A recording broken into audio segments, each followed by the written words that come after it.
NHL regular season recap night 170. Again, 6 games on a Friday, a nice little change of pace. Thank you, NHL schedule makers. We kick things off, the Rangers taking on the Detroit Red Wings. Will Cooley, Andrew Kopp, and Barclay Goodrow all scoring in the first. Compher, Larkin, and a second from Goodrow tie the game up at 3 in the second. And in the third period, Chris Kreider, the lone goal scorer, makes it a 4-3 victory here for the Rangers. Jonathan Quick and Alex Lyon, both very similar numbers in this one. Quick, 31 of 34 for a 9-12. Lyon, 34 of 38 for an 8.95. Quick just ever so slightly better and is able to pick up the 2 points here over a desperate Red Wings team. But thanks to another game later on, their playoff hopes are still far from dead despite this regulation loss. One of those important games for the Red Wings, the Carolina Hurricanes taking on the Washington Capitals, and it looked good for the Caps for really 2 periods in this one. Alex Ovechkin scoring twice in the first, once early on, 3.5 minutes in the other, with just 45 seconds to go in the first frame. But in the second period, Jake Guentzel scores on a goal that was very close to being offsides, but stays on, and it's a 2-1 game headed to the third. The Caps hold the lead all the way until the 11:40 mark of the period, where Martin Necas scores to tie it on the power play with less than 2 minutes to go. The Caps give up the tie. Sebastian Aho scoring his 34th of the year to make it 3-2, and then Jake Guentzel scores his second of the game on the empty net, and it is a heartbreaking 4-2 loss here for Washington. Darcy Kemper did all he could to keep this team in the game. 41 of 44, a .932 save percentage. One of his better games of the year. He's not been that great as of late, but this game was far from his fault. The Caps only generating 16 shots on net. Pyotr Kochetkov, 14 for 16 and .875. He was not very busy whatsoever. Does enough to get his team the 2 points, and unfortunately for Washington, they do not get any closer to the Islanders for that final wildcard spot. 4-2 is the final. The Flyers visiting Buffalo, and despite how well he played in his first NHL action, Ivan Fedotov getting the start tonight and is not nearly as strong as he was in Game 1. Tage Thompson scoring halfway through the first. Noah Cates ties it halfway through the second, but Dahlin and Quinn both score before the period's over, and it is 3-1 headed to the third. Owen Tippett would make it a 1-goal game once again about halfway through the period, but Jack Quinn, his second of the game, 7th of the year with about 6 minutes to play, makes it a 4-2 game, and UPL and the Sabres defense would hold down the fort for the remaining 6 minutes. Again, UPL very solid in this one, 32 of 34 for a 9.41. He's been one of the better goalies in the latter half of the season this year. Very, very good stuff from him. And again, Ivan Fedotov, not all that great in this one, faces just 19 shots, stops only 15 of them for a 7.89 save percentage.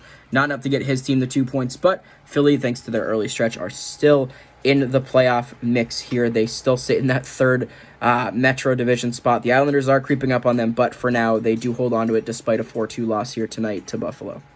The Oilers taking on the Avalanche, another measuring stick game here tonight, 2 of the top teams in the Western Conference. And it was pretty back and forth for a lot of the game, I thought, but at the end of the day, the Oilers cranked it up a notch, and especially in the latter half of the game.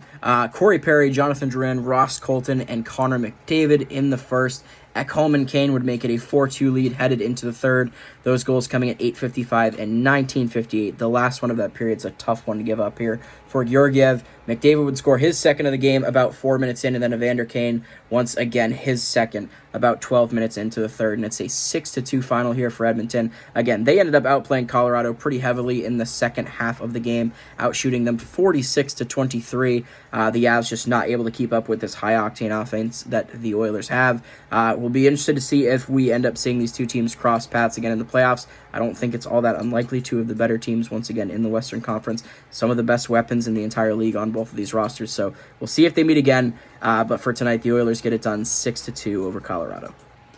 The Ducks taking on the Kraken in a game that really doesn't mean much for either of these two teams. The Kraken do end up getting it done, and it's the young stars really lighting it up in this one. Shane Wright scoring in the first and in the second to make it 2-0.